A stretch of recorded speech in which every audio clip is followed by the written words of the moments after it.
ಸಂಪುಟದಲ್ಲಿ ಯಾರ್ಯಾರು ಮಂತ್ರಿ ಆಗ್ತಾರೆ, ಯಾರು ಸ್ಥಾನ ಪಡ್ಕೊಳ್ಬೋದು, ಯಾರು ಹಳಬರೆಲ್ಲ ವಾಪಸ್ ಮತ್ತೆ ಮನೆಗೆ ಹೋಗ್ಬೋದು, ಯಾವಾಗ ಸಂಪುಟ ರಚನೆ ಆಗುತ್ತೆ, ಇದೆಲ್ಲದೂ ಕೂಡ ಚರ್ಚೆಯಲ್ಲಿದೆ. ಇದರ ನಡುವೆನೇ ಸಿದ್ದರಾಮಯ್ಯ ಅವರು, ಡಿ ಕೆ ಶಿವಕುಮಾರ್ ಅವರು, ಬಿ ಕೆ ಹರಿಪ್ರಸಾದ್ ಅವರು ಮೂವರು ಕೂಡ ಡೆಲ್ಲಿಗೆ ಹೋಗಿದ್ದಾರೆ. ಅಂತಿಮ ಹಂತದ ಕಸರತ್ನಲ್ಲಿದ್ದಾರೆ. ಅಂತಿಮ ಪಟ್ಟಿಗೆ ರಾಹುಲ್ ಗಾಂಧಿ ಅವರು ಅನುಮೋದನೆ ನೀಡಬೇಕಾಗಿದೆ. ನಿರೀಕ್ಷೆಯಂತೆ ನಡೆದರೆ ಇನ್ನು 2-3 ದಿನದಲ್ಲಿ ಸಂಪುಟ ವಿಸ್ತರಣೆ ಆಗ್ಬೋದು ಅನ್ನುವ ಚರ್ಚೆ ಇದೆ. ಆದರೆ ಯಾವ ತಂಡಕ್ಕೆ, ಯಾವ ಮುಖಗಳಿಗೆ ಮಣೆ ಹಾಕ್ತಾರೆ ಅನ್ನೋದು ಈಗಿರುವಂಥ ಪ್ರಶ್ನೆ. ಇಷ್ಟು ದಿನ ನೀವೆಲ್ಲ ನೋಡಿದ್ರಿ, ಒಂದಿಷ್ಟು 40-60ರ ಸೂತ್ರ, 60-40ರ ಸೂತ್ರ, ಹಿರಿಯರು 60 ಜನ, ಕಿರಿಯರು 40 ಜನ, ಈ ರೀತಿ ಸೂತ್ರಗಳನ್ನೆಲ್ಲ ಕೇಳ್ಕೊಂಡು ಬಂದಿದ್ವಿ ಇಷ್ಟು ದಿನ. ಆದರೆ ಕೊನೆಯ ಹಂತದಲ್ಲಿ ರಾಹುಲ್ ಗಾಂಧಿಯವರು ಒಂದು ಯೋಚನೆಗೆ ಬಂದಿದ್ದಾರೆ. ಈಗಿರುವಂಥ 21 ಸ್ಥಾನಗಳಲ್ಲಿ 12ರಿಂದ 15 ಸ್ಥಾನಗಳನ್ನು ಯುವ ಮುಖಗಳಿಗೆ ಕೊಡೋಣ ಅಂತ. ಹಾಗಾದರೂ ಕೂಡ ಯುವ ಮುಖಗಳು ಯಾರ್ಯಾರಿದ್ದಾರೆ ಅಂತ ನೋಡಿದ್ರೆ ಡಿ ಕೆ ಶಿವಕುಮಾರ್ ಅವರು ಕೂಡ ಅದೇ ಮಾತನ್ನು ಹೇಳ್ತಾರಂತೆ ರಾಹುಲ್ ಗಾಂಧಿ ಅವರಿಗೆ, ಯುವ ಮುಖಗಳಿಗೆ ಕೊಟ್ಟರೆ ಅನುಕೂಲ ಆಗುತ್ತೆ. ಕಾರಣ ಇದಕ್ಕೇನು ಅಂತ ನೋಡ್ತಾ ಹೋದರೆ, ಹಳೇ ತಲೆಗಳಿಗೆ ಅಥವಾ ಹಳೆ ಮುಖಗಳಿಗೆ ಕೊಟ್ಟರೆ ಸಿದ್ದರಾಮಯ್ಯವರ ಕಡೆಯವರಿಗೇ ಹೆಚ್ಚು ಸ್ಥಾನವನ್ನು ಕೊಡಬೇಕಾಗತ್ತೆ. ಇಲ್ಲಾಂದರೆ ಹೈಕಮಾಂಡ್ ನಿರ್ಧಾರ ಆಗಬೇಕಾಗಿರುತ್ತೆ.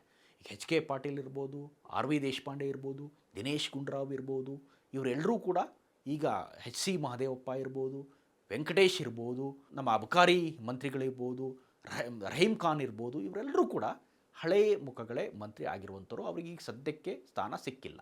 13 ಸ್ಥಾನಗಳನ್ನು ಏನು ಡಿ ಕೆ ಶಿವಕುಮಾರ್ ಅವ್ರ ಜೊತೆಯೇ ಪ್ರಮಾಣ ವಚನ ಸ್ವೀಕರಿಸಿದ್ ಬಿಟ್ಟರೆ 53 ದಿನ ಕಳೀತಾ ಬಂದರು. ಇದುವರೆಗೂ ಸಂಪುಟ ವಿಸ್ತರಣೆ ಗೋಜಿಗೆ ಹೋಗಿಲ್ಲ. ಮತ್ತು ಹೈಕಮಾಂಡ್ ಯಾವ ಸಮೀಕರಣವನ್ನು ಮಾಡೋದಕ್ಕೆ ಇಷ್ಟು ದಿನ ಇದನ್ನು ತಡೆ ಹಿಡಿದಿದೆ ಅನ್ನೋದು ಕೂಡ ಗೊತ್ತಾಗ್ತಾ ಇಲ್ಲ. ಈ ಕಳೆದ ಒಂದು ವಾರದ ಡೆವಲಪ್ಮೆಂಟನ್ನು ನೋಡಿದ್ರೆ ಡೆಲ್ಲಿಯಲ್ಲಿ ಜಂಜಿಗಳ ಹೋರಾಟ, ರಾಹುಲ್ ಗಾಂಧಿ ಅವರ ಹೋರಾಟ, ಧರ್ಮೇಂದ್ರ ಪ್ರಧಾನ್ ಅವರು ಕೆಳಗೆ ಇಳಿದಿದ್ದು ಕೂಡ ಆಯಿತು. ಈಗ ಅಂತಿಮ ಹಂತದಲ್ಲಿ ಒಂದು ಅಂತಿಮ ಮುದ್ರೆ ಬೀಳಬೇಕಿದೆ. ಮುದ್ರೆ ಬಿದ್ದರೆ ಹೊಸ ಮುಖಗಳಿಗೆ ಎಷ್ಟು ಜನಕ್ಕೆ ಅವಕಾಶ ಸಿಗುತ್ತೆ, ಅದರಲ್ಲೂ ಮುಖ್ಯವಾಗಿ ಡಿ ಕೆ ಶಿವಕುಮಾರ್ ಅವರ ಬಣದಲ್ಲೇ ಇರುವಂಥ ಎಷ್ಟು ಜನ ಸ್ಥಾನವನ್ನು ಪಡ್ಕೊಳ್ತಾರೆ ಅನ್ನೋ ಚರ್ಚೆಯಲ್ಲಿರುವ ವಿಚಾರ. ಡಿ ಕೆ ಶಿವಕುಮಾರ್ ಅವ್ರ ಬಣದಲ್ಲಿ ಯಾರ್ಯಾರು ಇದ್ದಾರೆ ಅಂತ ನೋಡಿದರೆ ಸಹಜವಾಗಿ ಲಕ್ಷ್ಮೀ ಹೆಬ್ಬಾಳ್ಕರ್ ಇದ್ದಾರೆ, ಲಕ್ಷ್ಮಣ್ ಸವದಿ ಇದ್ದಾರೆ, ಬಳ್ಳಾರಿಯಿಂದ ಒಂದಿಷ್ಟು ಜನ ಶಾಸಕರಿದ್ದಾರೆ, ಹುಬ್ಬಳ್ಳಿ ಧಾರವಾಡದಲ್ಲಿ ಕೂಡ ಕೆಲವು ಶಾಸಕರು ಆಕಾಂಕ್ಷೆಯಲ್ಲಿದ್ದಾರೆ, ಗೋಪಾಲ್ ಕೃಷ್ಣ ಬೇಳೂರಿದ್ದಾರೆ, ಈ ಕಡೆ ಹೊಸಕೋಟೆ ಭಾಗದಲ್ಲಿ ಶರತ್ ಬಚ್ಚೇಗೌಡ, ನಯನಾ ಮೋಟಮ್ಮ ಚಿಕ್ಕಮಗಳೂರು ಮೂಡಿಗೆರೆಯಿಂದ, ಆರತಿ ಕೃಷ್ಣ, ಸೊ ಮಾಗಡಿ ಬಾಲಕೃಷ್ಣ, ರಾಮನಗರದ ಶಾಸಕ ಚನ್ನಪಟ್ಟಣ ಸಿ ಪಿ ಯೋಗೇಶ್ವರ್, ಇವರೆಲ್ಲರೂ ಕೂಡ, ಇನ್ನು ಚಿಕ್ಕಬಳ್ಳಾಪುರ ಭಾಗದಲ್ಲೂ ಕೂಡ ಕೆಲವು ಎಮ್ ಎಲ್ ಎಗಳಿದ್ದಾರೆ, ಬೆಂಗಳೂರಲ್ಲೂ ಇದ್ದಾರೆ, ಎನ್ ಎ ಹ್ಯಾರಿಸ್ ಕೂಡ ಪ್ರಯತ್ನವನ್ನು ಪಡ್ತಾ ಇದ್ದಾರೆ, ಬಿ ಡಿ ಎ ಅಧ್ಯಕ್ಷರು ಕೂಡ ಆಗಿದ್ದಾರೆ.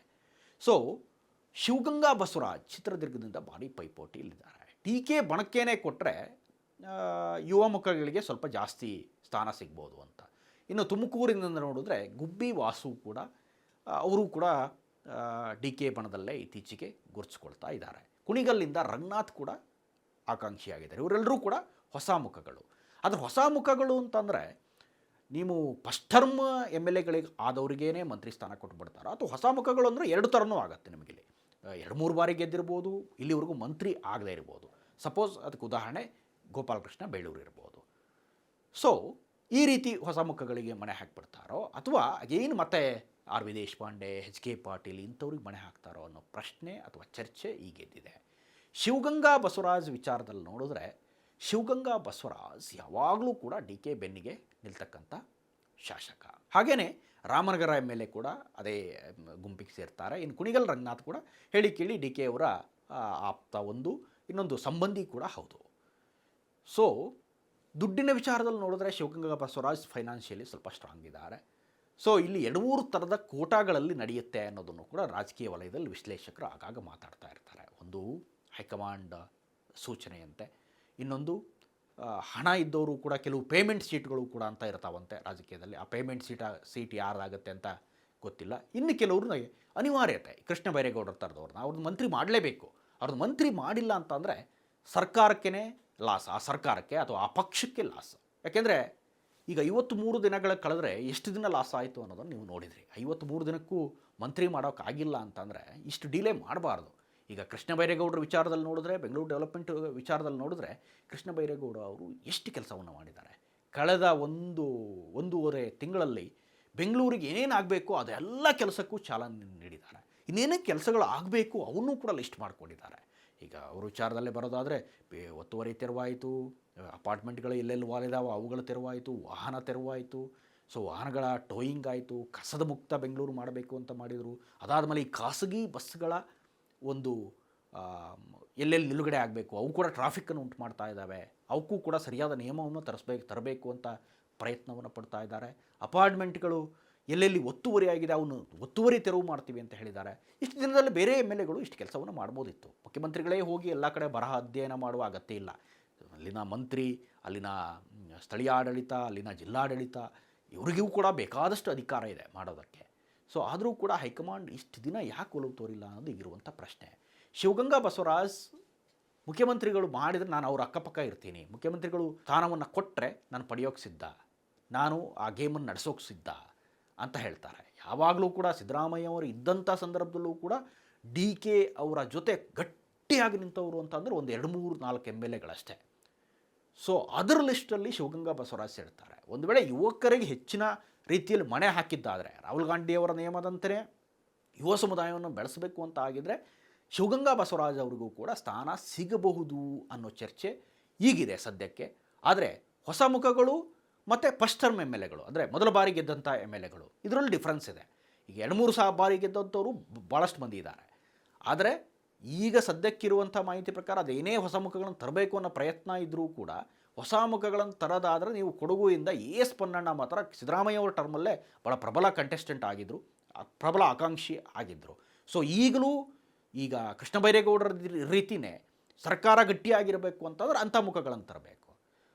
ಸೊ ಶರತ್ ಬಚ್ಚೇಗೌಡ ಹೆಸರಿದೆ, ಇನ್ನೊಂದು ಕಡೆ ಶಿವಗಂಗಾ ಬಸವರಾಜ್ ಹೆಸರಿದೆ, ಇನ್ನೊಂದು ಕಡೆ ಎಸ್ ಪೊನ್ನಣ್ಣ ಭಾಳ ಪ್ರಬಲ ಆಕಾಂಕ್ಷಿ ಅನ್ನೋ ಹೆಸರಿದೆ. ಸೊ ಯುವ ಮುಖಗಳಿಗೆ ಎಷ್ಟು ಜನರಿಗೆ ಮಣೆ ಹಾಕ್ತಾರೆ ಅನ್ನೋದು ಈಗಿರುವಂಥ ಪ್ರಶ್ನೆ. ಸೊ ಡಿ ಕೆ ಶಿವಕುಮಾರ್ ಅವರ ಒತ್ತಾಸೆಯಂತೆಯೇ ಆಗೋದಾದರೆ ಶಿವಗಂಗಾ ಬಸವರಾಜ್ ಅವರಿಗೆ ಸ್ಥಾನ ಸಿಗ್ಬೋದು, ನೋ ಡೌಟ್ ಅದರಲ್ಲಿ. ಯಾಕೆಂದರೆ ಅಷ್ಟು ಗಟ್ಟಿಯಾಗಿ ಡಿ ಕೆ ಅವರ ಹೆಗಲಿಗೆ ಹೆಗಲು ಕೊಟ್ಟು ನಿಂತಹ ನಾಯಕ ಶಿವಗಂಗಾ ಬಸವರಾಜ್. ಆದರೆ ಈ ಬಾರಿ ಹೈಕಮಾಂಡ್ ನಿರ್ಧಾರವೇ ಪ್ರಮುಖ ಆಗಿರೋದರಿಂದ ಬಹುತೇಕ ಅಷ್ಟು ಮಟ್ಟಿಗೆ ಡಿ ಕೆ ಶಿವಕುಮಾರ್ ಅವರು ಹೇಳಿದವ್ರ ಹೆಸರನ್ನೇ ಅನುಮೋದನೆ ಮಾಡಿಬಿಡ್ತಾರಾ ಅನ್ನೋದು ಪ್ರಶ್ನೆ. ನೋಡೋಣ ಶಿವಗಂಗಾ ಬಸವರಾಜ್ ಅವ್ರಿಗೂ ಸ್ಥಾನ ಸಿಗುತ್ತಾ, ಅಥವಾ ಈ ಬಾರಿ ಕಳ್ಕೊಂಡ್ರೂ ಕೂಡ ಡಿ ಕೆ ಅವರು ಸಿ ಎಮ್ ಆಗಿದ್ದಾರೆ ಅನ್ನೋ ಕಾರಣಕ್ಕೆ ಅವರೆಲ್ಲ ಸೈಲೆಂಟ್ ಆಗಿರ್ತಾರಾ, ಗೊತ್ತಿಲ್ಲ, ನೋಡೋಣ ಮುಂದೆ. ಇದಿಷ್ಟು ಈ ಕ್ಷಣದ ಅಪ್ಡೇಟ್ಸ್. ಇಂಥದ್ದೇ ಮತ್ತಷ್ಟು ಕಂಟೆಂಟ್ಗಾಗಿ ನೋಡ್ತಾ ಇರಿ ಸುಮನ್ ಟಿವಿ ಕನ್ನಡ. ಹಾಗೆಯೇ ನೀವೇನಾದರೂ ನಮ್ಮ ಚಾನಲ್ನ ಸಬ್ಸ್ಕ್ರೈಬ್ ಮಾಡಿಲ್ಲ ಅಂತಾದರೆ ದಯವಿಟ್ಟು ಈ ಕೂಡಲೇ ಸಬ್ಸ್ಕ್ರೈಬ್ ಮಾಡಿ, ಶೇರ್ ಮಾಡಿ, ಲೈಕ್ ಮಾಡಿ ಮತ್ತು ಕಮೆಂಟ್ ಮಾಡೋದನ್ನು ಮರಿಬೇಡಿ.